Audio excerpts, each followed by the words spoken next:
அடுத்தது 6வது சம். ஒரு நகை கடையில் உள்ள பாதுகாப்பு பெட்டகத்திற்கான திறவுகோல் எண் 4 இலக்கங்களை கொண்ட தனித்துவமான எண்ணாக அமைப்பதற்கு ஒவ்வொரு இடமதிப்பிலும் 0 முதல் 9 வரையிலான 10 எண்களை கொண்டு உருவாக்க வேண்டுமெனில் ஒரு தனித்துவமான திறவுகோல் எண் அமைப்பதற்கு எத்தனை விதமான வழிகள் உள்ளது அப்படின்னு கொடுத்துருக்காங்க. 4 டிஜிட்ல ஒரு பின் நம்பரை நம்ம செட் பண்ணணுமா. அது எப்படி இருக்கணும்னா 0 to 9 வரைக்கும் உள்ள நம்பரில் 10 நம்பருக்குள்ளே தான் இருக்கிற மாதிரி இருக்கணுமா. அப்போ என்ன பண்ணலாம் அப்படின்னா, நமக்கு 0 to 9 வரைக்கும் எத்தனை வழி இருக்குது? 10 இருக்குது. ஏன்னா எத்தனை நம்பர் இருக்குன்னா 0 1 2 3 4 5 6 7 8 9 10 நம்பர் இருக்குது. ஆனால் எத்தனை டிஜிட் தான் வரணுமா? எனக்கு 4 டிஜிட் வரணும் அப்படின்னு சொல்லியிருக்காங்க. அப்போ 1ஆம் இலக்கம், 2ஆம் இலக்கம், 3ஆம் இலக்கம், 4ஆம் இலக்கமா. 1ஆம் இலக்கத்தில் எனக்கு 0 to 9ன்னு 10 வழி இருக்குது. 10 நம்பர் நான் போட்டுக்கலாம். அதாவது இது எப்படி அப்படின்னா, இப்போ 4 டிஜிட் இருக்குன்னு வச்சுக்கோங்க. 1 2 3 4. இப்போ இதில் எனக்கு என்ன பண்ணலாம் அப்படின்னா, இப்போ இங்கே 1 0 0 1ன்னு ஒரு நம்பர் இருக்கலாம், 0 1 1 2ன்னு இருக்கலாம், 0 0 0 3. அதாவது இந்த இலக்கத்தில் 0லேருந்து என்ன பண்ணலாம், 1000லேருந்து ஸ்டார்ட் பண்ணலாம், 0லேருந்து 9 வரைக்கும் போட்டுக்கலாம். அப்போ அதுவே எனக்கு 10 ஆச்சு. அடுத்தது என்ன பண்ணலாம், அடுத்து இந்த நம்பரை சேஞ்ச் பண்ணலாம். அப்போ இங்கெல்லாம் 0ன்னு வச்சா கூட அடுத்து இங்கே 0 1 2 3 அதே மாதிரி எத்தனை தடவை, 10 தடவை சேஞ்ச் பண்ணலாம். திருப்பி அடுத்து இங்கே பார்த்தீங்கன்னா 1 இருக்கா, இங்கே 0 போட்டு திருப்பி இங்கே இந்த இடத்துலாம் கூட 0 வச்சுட்டு 1 2 3 4 இங்கே ஒரு 10 தடவை சேஞ்ச் பண்ணலாம். அடுத்தது 4வது இலக்கம், இங்கெல்லாம் 0 வச்சுட்டு இங்கே 1 2 3 4 அப்படின்னு ஒரு 10 தடவை சேஞ்ச் பண்ணிக்கலாம் இல்லைங்களா. அதை தான் நான் இப்படி ஷார்ட்டாக கொடுத்துருக்கேன். அப்போ இங்கே ஒரு 10 இங்கே ஒரு 10 இங்கே ஒரு 10 இங்கே ஒரு 10 எல்லாமே ஒரே மாதிரியான நம்பராக இருக்குது. எனக்கு எனக்கு கொடுத்துருக்கிறது பின் நம்பரை நான் இது பண்ணணும், பின் நம்பரை நான் சேஞ்ச் பண்ணணும். அதுக்கு எனக்கு எத்தனை, இந்த நம்பர்லேருந்து இந்த நம்பருக்குள்ளே வைக்கணும், 4 டிஜிட்டில் இருக்கணும். அப்போ என்னது 10 × 10 × 10 × போட்டிங்கன்னா 10,000 வழிகள். அப்போ எவ்வளோ வழிகள் இருக்குன்னா 10,000 வழிகள் இருக்குது. என்னன்னாலும் இந்த நம்பரை நீங்கள் லைனாக அப்படி போட்டுக்கலாம். 1 0 0 0ன்னு போடலாம், 1 0 0 1 அப்படின்னு இதே மாதிரி ஒரு 2 3 4 5ன்னு 9 வரைக்கும் போடலாம். அடுத்ததில் என்ன பண்ணிக்கலாம், 1 0 0 சாரி இங்கே 0 இங்கே 1 இங்கே 0ன்னு மாற்றிக்கலாம். 1 0 2 0 அப்படி இந்த டிஜிட் அப்படி 10 தடவை மாற்றிக்கலாம். அப்படி மாற்றும் போது நமக்கு எத்தனை வழிகள் இருக்கா, மொத்தம் 10,000 வழிகள் இருக்குங்கிறது ஆன்சர். எப்போவுமே 1க்கு 1 ரிலேட்டடானது மாதிரி கொடுத்தாங்க அப்படின்னா, ஏன்னா எனக்கு பின் நம்பர் சேஞ்ச் பண்ணணும், அதுக்கு எனக்கு 4 டிஜிட் வேணும், இதே மாதிரி ஒரே மாதிரியானது கொடுத்துருந்தாங்க அப்படின்னாலே நம்ம என்ன பண்ணிக்கணும்னா மல்டிப்ளை பண்ணிக்கணும். இதுவும் ஒரு ட்ரிக்காக ஞாபகம் வச்சுக்கோங்க. அடுத்து 7வது கொஸ்டின். ஒரு தேர்வில் வழங்கப்பட்ட வினாத்தாளில் ஒவ்வொரு பிரிவிலும் 5 வினாக்கள் வீதம் 3 பிரிவுகள் உள்ளது. மாணவர்கள் ஒவ்வொரு பிரிவிலும் உள்ள அனைத்து வினாக்களுக்கும் பதிலளிக்க வேண்டுமெனில் அவர்களுக்கு எத்தனை விதமான வழிகள் உள்ளதுன்னு கேட்டிருக்காங்க. என்ன கொடுத்துருக்காங்க, இப்போ நம்ம கொஸ்டின் பேப்பர் எடுத்தோன்னு நமக்கு கொடுப்பாங்க இல்லையா, part A part B part C அப்படின்னு கொடுத்துருப்பாங்க. அதே மாதிரி தான் இங்கே கொடுத்துருக்க 3 பிரிவு கொடுத்துருக்காங்களாமா. இப்போ நான் அந்த 3 பிரிவு என்ன பண்ணிச்சுக்கிறேன், part A part B part C 2 mark 5 mark, இது 2 மார்க் கொஸ்டின், இது 5 மார்க் கொஸ்டின், இது 10 மார்க் கொஸ்டின் கொடுத்துட்டான். ஒரு பிரிவிலே எனக்கு எத்தனை இருக்கான், 5 வினாக்கள் இருக்கான். இப்போ ஒரு இதுலேயுமே இந்த பார்ட் 1ல் 5 வினா இருக்குது, பார்ட் 2ல் 5 வினா இருக்குது, பார்ட் 3ல் 5 வினா இருக்குது. அப்போ இது என்ன எத்தனை கொஸ்டினுக்கு மொத்தமாக நான் ஆன்சர் பண்ணி இருக்கணும், நம்ம பார்த்தாலே தெரிஞ்சிடும். 15 கொஸ்டினுக்கு நம்ம என்ன பண்ணியிருக்கணும், ஆன்சர் பண்ணிங்கன்னா 3 5 15.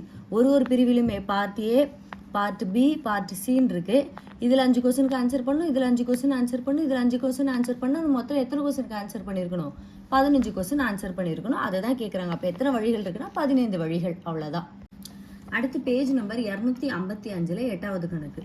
கொடுக்கப்பட்டுள்ள சுழல் சக்கரத்தினை இருமுறை சுழற்றும் போது கிடைக்கும் எண்களை கொண்டு 2 இலக்க எண்களை அமைத்தால் எத்தனை விதமான 2 இலக்க எண்களை அமைக்க முடியும்.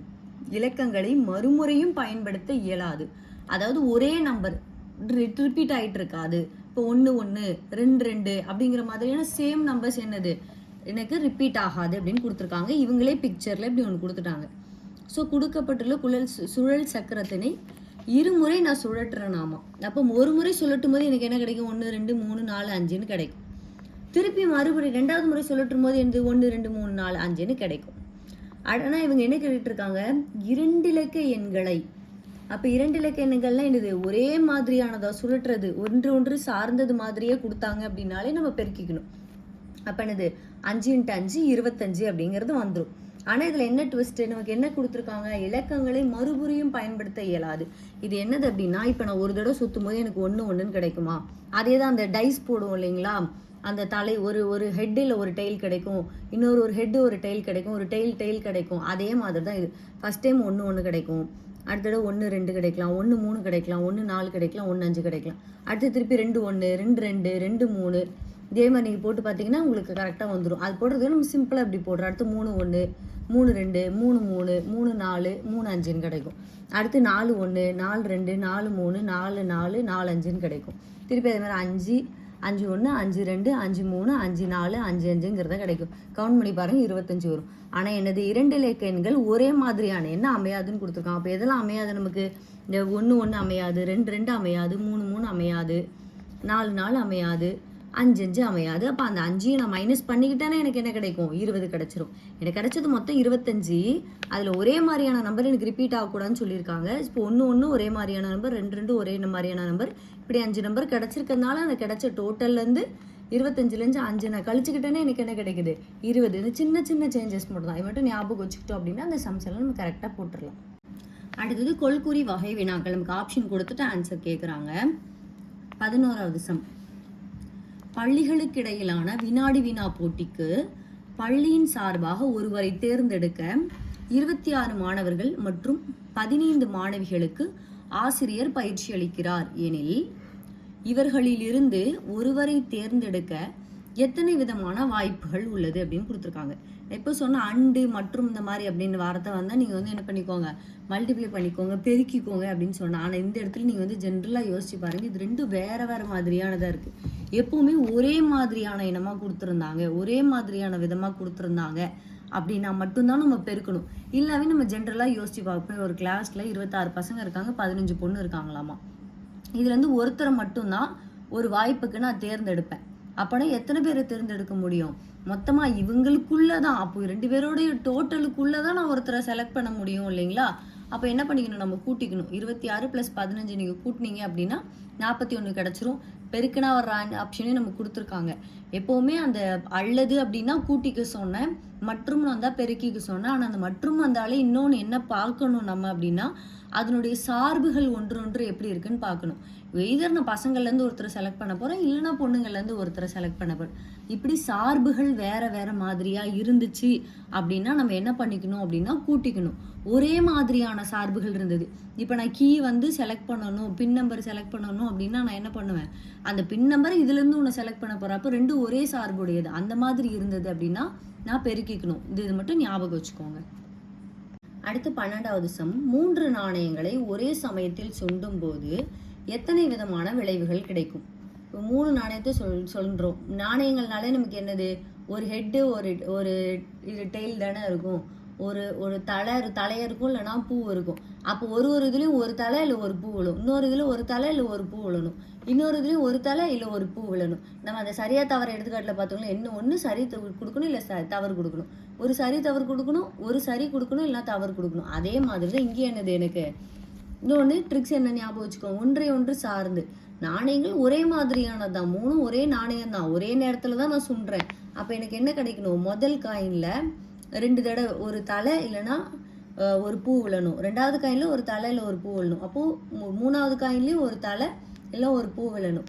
3ஐயும் நான் ஒன்றா சொல்கிறேன், ஒரே மாதிரியான சார்புகள் அப்படின்னால என்ன பண்ணிக்கணும், 3ஐயும் பெருக்கிக்கணும். அப்போ 2 × 2 × 2 = என்னது, எனக்கு 8ன்னு ஆன்சர் கிடைக்கும். அவ்வளோதான். அந்த சின்ன சின்ன ட்ரிக்ஸ் மட்டும் ஞாபகம் வச்சுக்கோங்க. அடுத்து 13வது. 3 பளவுள் தெரிவு மல்டிபிள் சாய்ஸ் கொஸ்டின்ஸ் கொடுக்குறாங்களாமா. அந்த வினாக்களுக்கு ABCD தெரிவுகளிலிருந்து சரியான விடையை தேர்ந்தெடுக்க எத்தனை விதமான வழிகள் இருக்கு, என்ன கொடுத்துருக்காங்க. எனக்கு கொஸ்டின்ஸ் வந்து 3 கொஸ்டின், 3 கொஸ்டினுக்கு 4 ஆப்ஷன் கொடுத்துருக்காங்க. 1 2 3 4. ஸோ நான் ஒரு கொஸ்டினுக்கும் எத்தனை ஆப்ஷன் நான் இப்போ ஃபர்ஸ்ட் கொஸ்டினில் 4 செலக்ட் பண்ணலாம், செகண்ட் கொஸ்டினில் ஒரு 4ல் 1 செலக்ட் பண்ணலாம், தேர்டில் 4ல் 1, ஃபோர்த்துலேயும் 4ல் 1. அதான் சாரி, ஃபோர்த்து கிடையாது, 3 கொஸ்டின் தான். அப்போ இதில் 3த்துலையுமே நான் என்ன பண்ணலாம், 4 செலக்ட் பண்ணலாம். அந்த ட்ரிக்கு ஞாபகம் வச்சுக்கோங்க. கொஸ்டின் அதோட ஆப்ஷன் 2 ஒரே சார்புனால என்ன பண்ணிக்கணும், பெருக்கிக்கணும். இன்னும் நீங்கள் தனியாக போட்டு பார்த்தீங்கன்னாலும், உட்காந்து டைம் எடுத்து போட்டு பார்த்தீங்கன்னாலும் உங்களுக்கு இதே தான் வரும். இப்போ ஃபஸ்ட்டு கொஸ்டின் இருக்குன்னு வச்சுக்கோங்களேன். ஃபஸ்ட்டு கொஸ்டினுக்கு நான் 1 A செலக்ட் பண்ணணும், இல்லைனா ஃபஸ்ட்டு கொஸ்டினுக்கு பி செலக்ட் பண்ணணும், இல்லை சி செலக்ட் பண்ணணும், இல்லைன்னா இது டி செலக்ட் பண்ணியிருக்கணும். அப்போ இதுலேயே எனக்கு 4 வந்துருச்சு. அடுத்து செகண்டுக்கு ஏ பி சி டி அப்படின்னு, அதே மாதிரி தேர்டுக்கும் அதே மாதிரி ஒரு ஆப்ஷனில். அடுத்து இப்படி உல்டாவும் போட்டு பார்க்கலாம். ஸோ இப்படி நம்ம அந்த ட்ரிக்ஸ் ஞாபகம் வச்சுக்கிட்டிங்கனாலே போதும். ஒரே மாதிரியான சார்புகள் உடையதாக இருக்கிறதுனால என்ன பண்ணிக்கலாம், 3 நீங்கள் அப்படியே பெருக்குனீங்க அப்படின்னா 4 × 4 × 4ங்கிறத பெருக்குனீங்கன்னா 64 கிடைக்கும். போன சம்மில் பார்த்தோம் இல்லைங்களா, ஹெட்டு டெய்லு 3 ஒரே நேரத்தில் இது பண்ணும்போது நமக்கு என்ன கிடைச்சது, எல்லாத்துலேருந்து எனக்கு 2 ஆப்ஷன் தான் கிடைக்கும். அப்போ 2 × 2 × 2 8ன்னு போட்டோம் இல்லைங்களா, இதுலேயும் அதே மாதிரி தான். இந்த 4 ஆப்ஷன்லேருந்து 1, அப்போ 4 × 4 × 4 அப்படின்னு பார்த்தோம்னா நமக்கு 64ங்கிறது ஆன்சராக கிடைக்கும். அடுத்தது 14வது சம். இந்த எக்ஸசைஸோட கடைசி சம் இது. 7ஐ ஓர் இலக்கமாக கொண்ட ஈரிலக்க எண்கள் எத்தனை உள்ளன அப்படின்னு கொடுத்துருக்காங்க. ஆப்ஷன் 10, 18, 19, 20 அப்படின்னு கொடுத்துருக்காங்க. 7 ஒரு இலக்கமாக இருக்கணுமா, ஆனால் 2 இலக்க எண்கள் இருக்கணுமா? அப்போ நான் ஃபஸ்ட்டு வந்து ஒரு இலக்கம் போடுறேன்.